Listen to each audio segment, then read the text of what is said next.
कोई सा भी डिस्ट्रैक्शन हो सभी को बंद करना है। Facebook, Instagram, social media, Snapchat, जितने भी प्रॉब्लम है सभी को, फ्री फायर वगैरह जो भी आपका डिस्ट्रैक्शन है सबको डिलीट कर दो। पूरा फुल फोकस होना चाहिए, कहीं भी माइंड जो है वो डिस्ट्रैक्ट नहीं होना चाहिए, फोकस आपका होना चाहिए। आप 8 घंटा पढ़ेंगे तो कंसंट्रेशन के साथ पढ़ेंगे तो 12 घंटा 14 घंटा से ज़्यादा better. Quality of topper directly proportional होता है क्वालिटी ऑफ टाइम। कौन सा इंपॉर्टेंट टॉपिक है जिससे बोर्ड में क्वेश्चन पूछा ही जाता है और 2025 में भी पूछा ही जाए, इसलिए आपको 20% पे ध्यान देना है।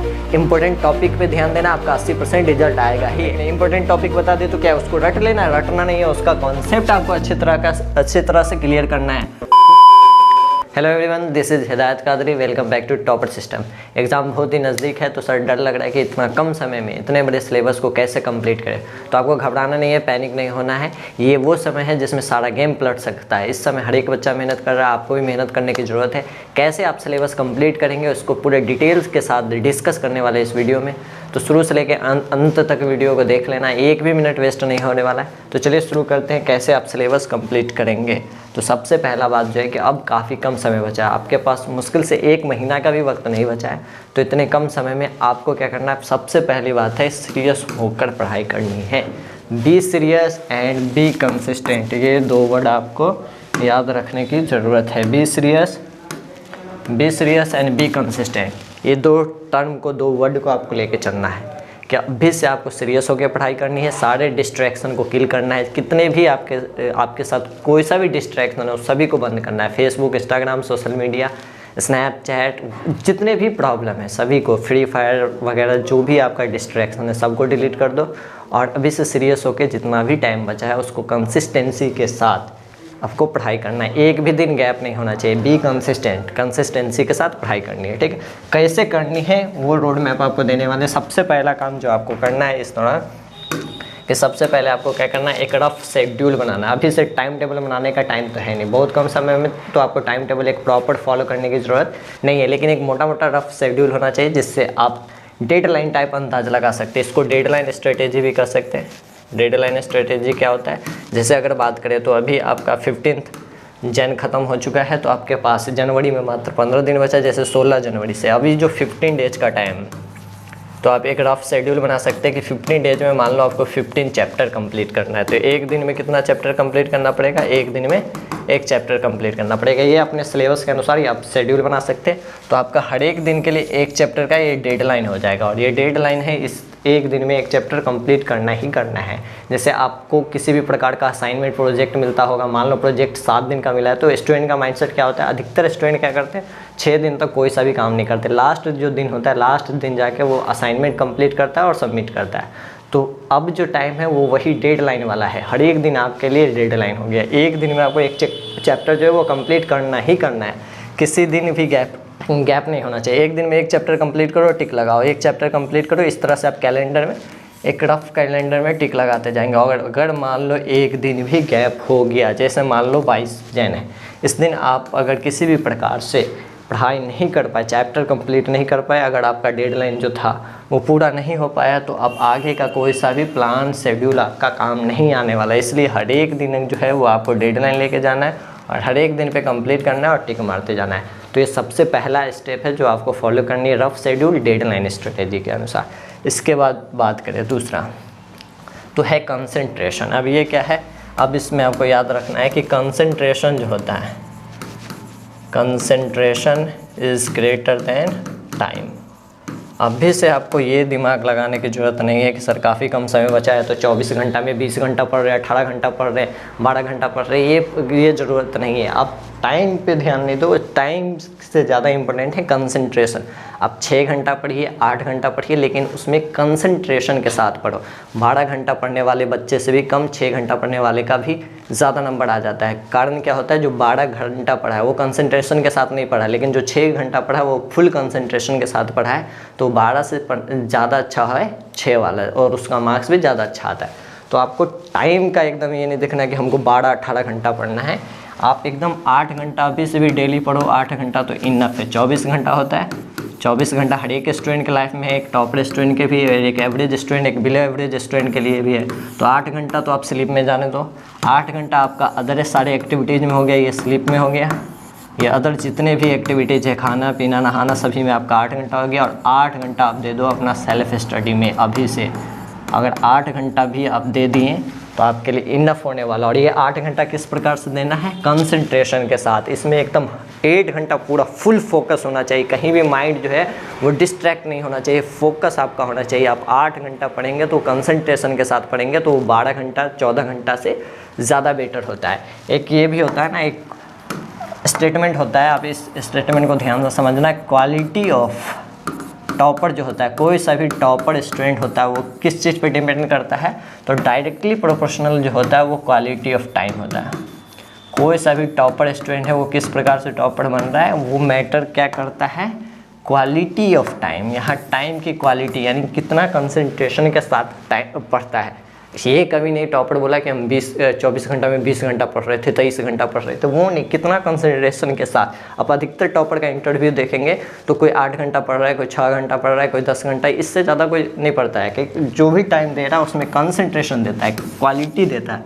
तो आपका कंसंट्रेशन मैटर करता है। टॉपर बनना है तो उसके लिए आपको क्वालिटी देना होगा टाइम का। Quality of topper directly proportional होता है क्वालिटी ऑफ टाइम से। तो टाइम कितना देना है वो नहीं, कितना कंसंट्रेशन के साथ देना है, अभी से इस बात पे फोकस करना है। ठीक है, नेक्स्ट पॉइंट का बात करें, द मोस्ट इंपॉर्टेंट पॉइंट है कि आपको प्रायोरिटी सेट करनी है।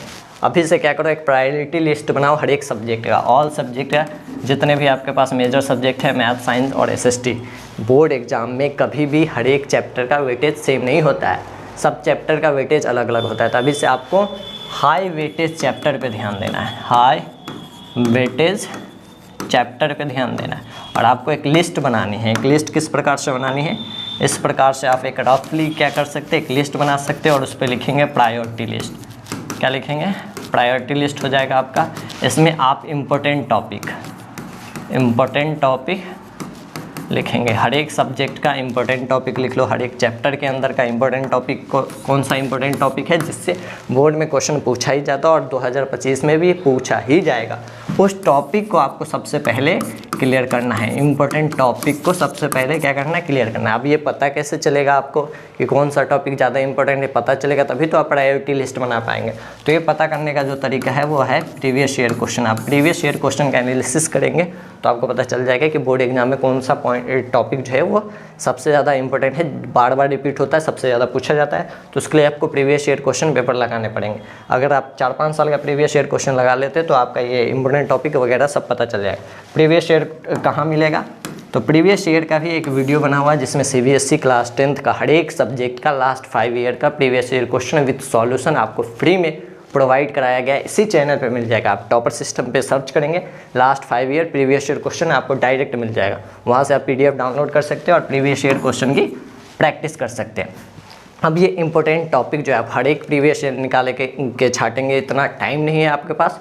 तो आपके लिए हर एक सब्जेक्ट का जो इम्पोर्टेंट टॉपिक है, मैथ्स के सारे चैप्टर के अंदर के इम्पोर्टेंट टॉपिक जिससे क्वेश्चन पूछा ही जाएगा और पूछा ही जाता है, साइंस का, SST का, तीनों का बना दिए। और इसको अभी इसके बाद आप देख सकते हैं तीनों सब्जेक्ट का, और उसको आपको नोट डाउन करना और उस पर काम करना है। जैसे अगर हम बात करें सबसे पहले साइंस का, साइंस में केमिस्ट्री में, तो केमिस्ट्री में आपको प्रायोरिटी लिस्ट में कौन सा टॉपिक रखना है? ये जो टॉपिक है ये इंपॉर्टेंट टॉपिक है और इससे ही क्वेश्चन पूछा जाएगा। बैलेंसिंग केमिकल इक्वेशन, ये आपका MCQs के लिए हो गया।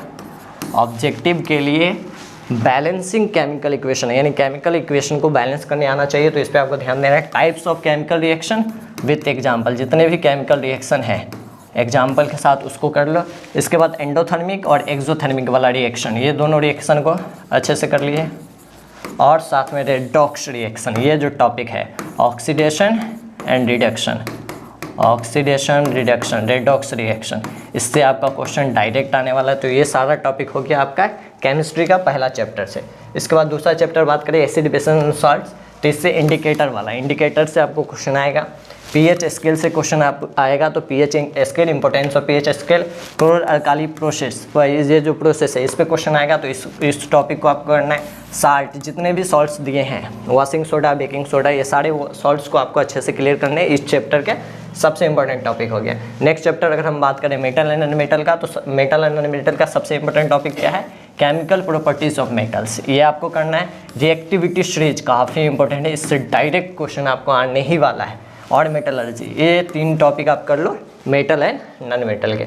इसके बाद बात करें carbon and it's compounds chapter का, जो सबसे इंपॉर्टेंट टॉपिक है वो आपका IUPAC नोमेनक्लेचर है, होमोलोगस सीरीज है, फंक्शनल ग्रुप है, कोवैलेंट वोल्ट है। ये सब क्या है आपका इंपॉर्टेंट टॉपिक है। लेकिन आपके लिए बता दें कि कार्बन चैप्टर को फुल चैप्टर कर लो, कार्बन है ना फुल चैप्टर ही आप कर लो, ये फुल चैप्टर ही इंपॉर्टेंट है। ये अगर आप कार्बन चैप्टर कर लेते हो तो ये बेस है, बेस ऑफ ऑर्गेनिक केमिस्ट्री। आप 11th में जाएंगे तो भी बहुत ज़्यादा काम आने वाला है। तो कार्बन चैप्टर को तो पूरा ही कर लो, इस चैप्टर को आप क्या करो फुल चैप्टर, इसको सारा कर लो।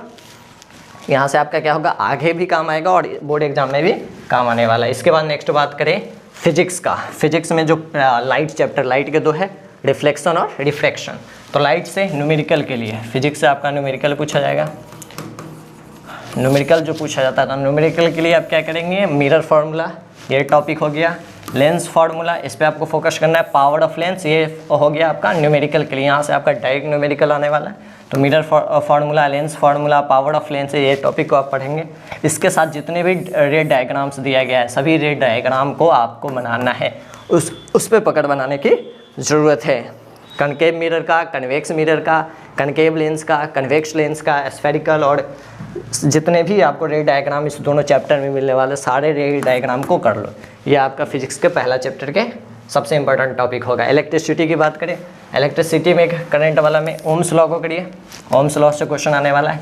Series and parallel combination, series combination और पैरेलल कॉम्बिनेशन रजिस्टर का, ये आपका इंपॉर्टेंट टॉपिक है। ये दोनों आपको शॉर्ट्स में समझाया गया, ओम्स लॉ भी शॉर्ट्स में, पूरा डिटेल कॉन्सेप्ट शॉर्ट्स में समझाया गया, series and parallel combination shorts में समझाया गया, वो भी आपको इस चैनल पर मिल जाएगा। Heating effect of electric current, ये वाला टॉपिक करना है।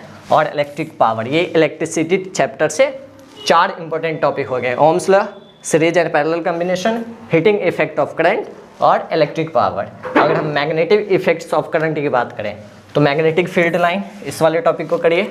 सोलेनाइड के द्वारा जो फील्ड होते करंट कैरिंग कंडक्टर में, और Fleming's left hand rule, right hand rule, उसको कर सकते हैं डायरेक्ट करंट और अल्टरनेटिंग करंट। ये 4 आप जो हो गया वो magnetic effects of electric current हो गया। इस तरह से आप ह्यूमन आई वाला भी कर सकते हैं, उसमें डिफेक्ट्स ऑफ विजन और उसको करेक्ट करने का, तो वो सब टॉपिक आपको सारा कुछ का PDF आपको मिल जाएगा, सारा PDF बना हुआ है।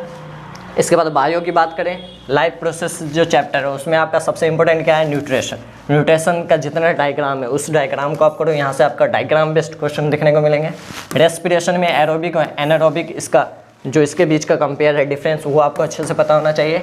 एक्सक्रिएशन में नेफ्रॉन, स्पेशली नेफ्रॉन पे आपको ध्यान देना है, एक्सक्रिएशन में नेफ्रॉन से क्वेश्चन आएगा। ह्यूमन हार्ट का आपको डायग्राम आना चाहिए, डायग्राम बेस्ड क्वेश्चन। तो ये सब टॉपिक हो गया आपको लाइफ प्रोसेस से। इसके बाद अगर हम रिप्रोडक्शन का बात करें तो रिप्रोडक्शन में आपको रिप्रोडक्शन का डायग्राम आना चाहिए, मेल एंड फीमेल बोथ, यहाँ से भी आपका क्वेश्चन आएगा। फिर असेक्सुअल रिप्रोडक्शन कर सकते हैं। फर्टिलाइजेशन इन प्लांट्स, इसका डायग्राम आपको अच्छे से आना चाहिए। और STDs पे आपको ध्यान देना है, HIV वाला, HIV एड्स, ये टॉपिक को भी आपको अच्छे से करना है। ये सब इंपॉर्टेंट टॉपिक हो गया। कंट्रोल एंड कोऑर्डिनेशन में बात करें तो हार्मोन्स आपका काफ़ी इंपॉर्टेंट है। नर्वस सिस्टम आपका, जिसके अंदर न्यूरॉन का फंक्शन और डायग्राम, न्यूरॉन आपका इंपॉर्टेंट टॉपिक हो जाता है, VVI टॉपिक हो जाता है, उसका फंक्शन और उसका डायग्राम अच्छे से आना चाहिए। इसके बाद हेरिडिटी की बात करें, एवोल्यूशन तो आपका है नहीं, एवोल्यूशन कटा हुआ है। तो हेरिडिटी में जितने भी मेंडल के 3 लॉ हैं, ये लॉज ऑफ मेंडल, आप इसको अच्छे से कर लो। मोनोहाइब्रिड क्रॉस क्या होता है इसको अच्छे से करिए। इनहेरिटेंस वाला टॉपिक जो है इसको आप अच्छे से करिए। तो हेरिडिटी के लिए इतना हो गया। इसके बाद अगर हम एनवायरनमेंट का बात करें तो ecosystem, biodegradable and non biodegradable जो सब्सटेंसेस होते हैं, ये सब आपका 1-2 टॉपिक है जिससे क्वेश्चन पूछा जा सकता है। तो ये पूरा कंप्लीट साइंस का हो गया। इसी तरीके से अगर हम मैथ्स की बात करें तो मैथ्स का स्टैटिस्टिक्स से बोले तो मीन, मोड, मीडियन, ये 3 टॉपिक है। इस तीनों टॉपिक को अच्छे से करना है। इसके बाद कोऑर्डिनेट ज्योमेट्री, जिसका वेटेज भी ज़्यादा होता है, तो उसके अंदर जो है ये 2 टॉपिक को आपको अच्छे से आना चाहिए, डिस्टेंस फार्मूला, सेक्शन फार्मूला। इसके बाद अगर हम बात करें ट्रिग्नोमेट्री का तो trigonometry ratios of specific angle, जितने भी एंगल है 0, 60, 30, 90, 45, ये सारे जो एंगल है, इस सारे एंगल का आपका रेशियोज अच्छे से आना चाहिए। और आइडेंटिटीज, 3 आइडेंटिटीज है, उसको अच्छे से करो तो प्रूव दैट वाले क्वेश्चन भी आपको आ जाएंगे। इसके बाद अगर हम क्वाड्रेटिक इक्वेशन का बात करें तो इसके लिए आपको 2 टॉपिक पढ़ना है। फैक्टराइजेशन मेथड को अच्छे से कर लो, नेचर ऑफ रूट्स को अच्छे से कर ले, कंप्लीट स्क्वायर वाला नहीं। ये 2 आपका इंपॉर्टेंट टॉपिक हो गया। इसी तरीक़े से अगर आप प्रोबेबिलिटी का देखेंगे, डाइस के जितने भी प्रॉब्लम हैं, डाइस से रिलेटेड डाइस प्रॉब्लम कर लो, कॉइन के प्रॉब्लम कर लो और कार्ड के प्रॉब्लम कर लो। ये 3 आपका प्रोबेबिलिटी वाले चैप्टर। इस तरह से मैथ्स के सभी चैप्टर के इंपॉर्टेंट टॉपिक बने हुए हैं, एसएसटी के भी बने हुए हैं। अगर सारा बताएंगे तो वीडियो काफ़ी लंबा हो जाएगा, और भी कुछ पॉइंट है जो आपको ध्यान देने की ज़रूरत है सिलेबस कवर करने के लिए। तो ये आपका प्रायोरिटी लिस्ट वाला हो गया, जिसमें आप इंपॉर्टेंट टॉपिक उठाएंगे। ये सारा PDF आपको टेलीग्राम पर मिल जाएगा। आप टेलीग्राम ज्वाइन कर लेना, वहाँ आपको ये PDF मिल जाएगा टेलीग्राम पर, टॉपर सिस्टम। टेलीग्राम का लिंक भी आपको इस चैनल के वीडियो में भी मिल जाएगा और चैनल के डिस्क्रिप्शन में मिल जाएगा, इस वीडियो के डिस्क्रिप्शन में मिल जाएगा। वहाँ से आप टेलीग्राम को डाउनलोड कर सकते हो और टेलीग्राम पे सारे साइंस के सभी चैप्टर के इंपॉर्टेंट जितने टॉपिक है उसका PDF, मैथ्स के इंपॉर्टेंट टॉपिक का PDF और SST के इंपॉर्टेंट टॉपिक का PDF वो आपको मिल जाएगा। वहाँ से आपको इंपॉर्टेंट टॉपिक पे ध्यान देना और तैयारी करनी है। तो प्रायोरिटी लिस्ट में उस टॉपिक को बना लेना और हर एक दिन उस लिस्ट टॉपिक को कवर करना है और आपका जो शेड्यूल होगा उसके अंदर टिक लगानी है। इसके बाद अगर हम बात करें 80-20 रूल क्या होता है, ये आपने ज़रूर सुना होगा 80-20 रूल के बारे में। जो भी हमने बताया है कि प्रायोरिटी लिस्ट बनानी है, आपको इंपॉर्टेंट टॉपिक को ध्यान देना और आपका सिलेबस भी कवर हो जाएगा और अच्छे मार्क्स भी प्राप्त हो जाएंगे। इसके क्या प्रमाण है, तो ये रूल प्रमाण है। रूल क्या बोलता है, 20% और 80%। ये आपको समझना है कि कोई सा भी काम होता है उसका 20% एफर्ट जो होते हैं, 20% आप किसी भी काम पे एफर्ट करेंगे तो वो 80% आउटकम दिलाता है।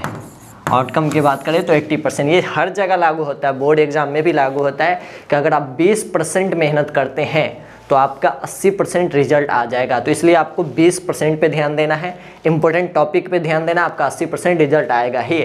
किसी भी काम में 20% एफर्ट से 80% आउटकम प्राप्त होता है। तो आप भी 20% पे ध्यान दीजिए, आपका 80% रिजल्ट आ जाएगा। इसलिए आपको क्या करना है, सारा टॉपिक कवर करने की ज़रूरत नहीं है। इंपॉर्टेंट टॉपिक जितने भी हैं, इंपॉर्टेंट टॉपिक को आप हाईलाइट करिए, प्रायोरिटी लिस्ट बनाइए और उसी को कवर करिए। आपका सिलेबस भी कवर होगा और अच्छे मार्क्स भी प्राप्त होंगे। तो ये 80-20 रूल हो गया। इसके बाद बात करें तो अब ये जितने टॉपिक आपको मिल गए हैं, अब उसको क्या करना है, रटना है।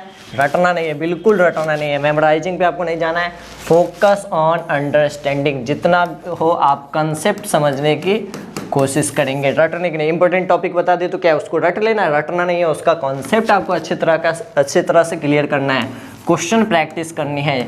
जितने भी न्यूमेरिकल होंगे साइंस में, जो मिरर फार्मूला, लेंस फार्मूला, यहाँ सबसे जो न्यूमेरिकल आता है उसके लिए आपको क्वेश्चन प्रैक्टिस करनी है। मैथ के जितने टॉपिक बता दिए उसके क्वेश्चन लगाना है। एक एक टॉपिक के 10-20 क्वेश्चन लगा दो। डिस्टेंस फार्मूला का, सेक्शन फार्मूला का, ट्रिग्नोमेट्री, आइडेंटिटीज का, ये सब का आप क्या करो, डाइस प्रॉब्लम, कॉइन प्रॉब्लम और जितने कार्ड प्रॉब्लम, ये प्रोबेबिलिटी से 3 टॉपिक है, इसके 10-10 क्वेश्चन, 20-20 क्वेश्चन आप लगा दो, सैम्पल पेपर लगा दीजिए। ये सब करना ही नहीं कि क्वेश्चन को आप रट लो, टॉपिक को रटना नहीं है, सैम्पल पेपर लगाना है, सैम्पल पेपर एनालिसिस के साथ करनी है। तो सैम्पल पेपर, क्वेश्चन, ये सब करिए और कंसेप्ट क्लियर करना है। ये नहीं रटने की तरह, तोता की तरह रटना नहीं है। फोकस ऑन अंडरस्टैंडिंग, ये टॉपिक। इसके बाद सबसे मोस्ट इम्पोर्टेंट जो है आपकी प्रिपरेशन के दौरान कि हर एक दिन आपको एक्टिव रिकॉल करना है। एक्टिव रिकॉल क्या कहता है, जैसे आपने इंपॉर्टेंट टॉपिक लिख लिया, प्रायोरिटी लिस्ट बना ली, अब उस टॉपिक को पढ़ें, उसके क्वेश्चन लगाएं, सैम्पल करें, प्रीवियस ईयर क्वेश्चन करें, ये सारा कुछ कर लिए। इसके बाद आपको क्या करना है, एक्टिव रिकॉल करना है। एक्टिव रिकॉल क्या होता है कि जितना कुछ आप याद कर लिए उसको आपको माइंड में दोहराते जाना है, माइंड में रिकॉल करना है, अपने आप पढ़ते जाना है। क्या क्या पढ़ लिए अपने माइंड में आना चाहिए, ये पॉइंट पढ़ लिए, ये पॉइंट पढ़ लिए और 1-2 पॉइंट मिस हो गया। जो पॉइंट मिस हो गया उसके लिए आप नोटबुक देखो, नोटबुक से उस पॉइंट को देख लीजिए और उस पॉइंट को याद करो और फिर से उसको रिकॉल करो, फिर इससे रिकॉल करिए, ये हो गया, ये टॉपिक याद हो गया, ये टॉपिक याद हो गया। इस तरह से आपको डेली क्या करना है, एक्टिव रिकॉल करना है। रिकॉलिंग इज इम्पोर्टेंट, तो आपको डेली बेसिस पे क्या करना है, एक्टिव रिकॉल करना है, ठीक है। तो ये सारे पॉइंट हैं जो आपको अभी से लेकर जितना भी दिन बचा हुआ है अभी से सभी पॉइंट को ध्यान देना है। शेड्यूल बनाना है, शेड्यूल बनाने के बाद क्या, प्रायोरिटी लिस्ट बनानी है। प्रायोरिटी लिस्ट में आप क्या करेंगे, इंपॉर्टेंट टॉपिक, सारे इंपॉर्टेंट टॉपिक बनाएंगे। इंपॉर्टेंट टॉपिक मिलेंगे कहाँ आपको, तो टेलीग्राम पे मिल जाएगा। तो आप टेलीग्राम ज्वाइन कर लेना, सभी चैप्टर का, सभी सब्जेक्ट का PDF आपको मिल जाएगा। वहाँ से प्रायोरिटी लिस्ट बनाओ और उसी को फोकस करो। 80% जो होता है रिजल्ट कब आता है, जब आप 20% एफर्ट करते हैं। 20% सिलेबस से आपका 80% मार्क्स भी आने वाला है, ठीक है। तो इस सारा को करिए, अंडरस्टैंडिंग पे ध्यान देना है, कंसेप्ट आपको ज़्यादा से ज़्यादा क्लियर करना है, मेमोराइजिंग करने की जरूरत नहीं है। एक्टिव रिकॉल करना है। तो ये सारा स्टेप है जिससे आप अभी से सिलेबस अच्छी तरह से कवर कर सकते हैं। इन केस किसी भी स्टूडेंट को किसी तरह का डाउट क्वेरी रह गया है तो वो कमेंट कर देना। इस तरह के जो भी ज़रूरत होगी आपको, जिस भी प्रकार का ज़रूरत होगी वो हम लाते रहूँगा। तो इसलिए आप इस चैनल को क्या कर दें, सब्सक्राइब कर लीजिए। मिलते हैं अगले वीडियोज़ में, तब तक के लिए stay connected, stay updated with topper system. Thank you.